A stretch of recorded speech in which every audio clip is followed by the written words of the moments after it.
नमस्कार, आप देख रहे हैं जसवंत रावत के साथ इंडियन आवाज़।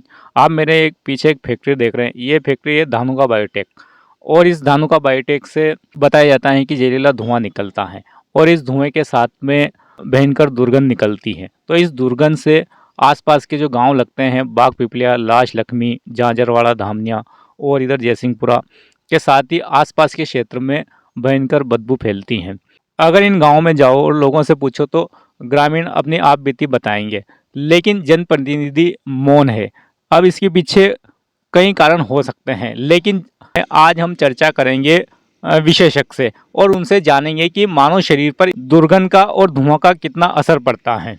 और हम आज ये भी जानेंगे कि जब ये धुआं निकलता है तो ये कितने समय बाद मानव शरीर पर इसका असर शुरू होता है।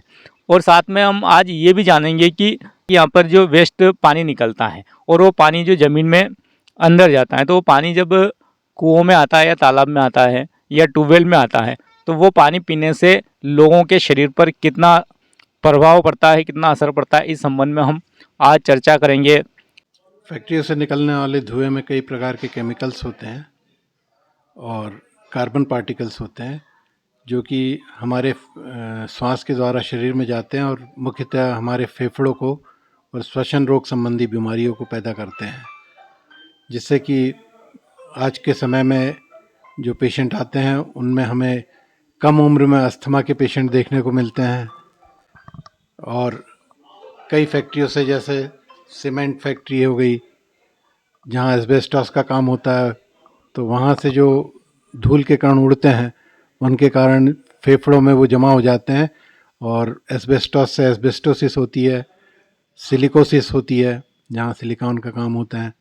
तो ये सारी बीमारियाँ फैक्ट्री से निकलने वाले धुएं और धूल के कणों से होती हैं। शुरू में तो एकदम से इनका असर समझ में नहीं आता है, परंतु एक लंबे समय तक लगातार 5 साल 10 साल तक उसी जगह पे रहने में या उस फैक्ट्री में उसके आसपास काम करने में इसका असर धीरे धीरे 5 से 10 सालों में मनुष्य के शरीर पे दिखाई देना चालू हो जाता है।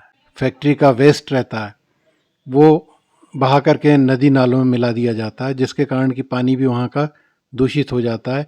कई बार उस पानी के उपयोग से लोगों को चर्म रोग होने लगते हैं और वो पानी पीने के लिए तो कतई उपयुक्त नहीं होता है। जैसा कि जिला अस्पताल के civil surgeon doctor Mahendra Patil ने बताया कि कई तरह की बीमारियां होती हैं, लेकिन धानुका फैक्ट्री से निकलने वाले जहरीले धुएं और दुर्गंध से जनप्रतिनिधि अनजान बने हुए हैं। ग्रामीणों में जनप्रतिनिधियों के खिलाफ भी आक्रोश है कि आखिर ये इस फैक्ट्री के खिलाफ बोलने से क्यों कतरा रहे हैं और कौन इन ग्रामीणों की आवाज़ उठाएगा। तब तक आप देखते रहिए इंडियन आवाज़। जय हिंद, जय भारत।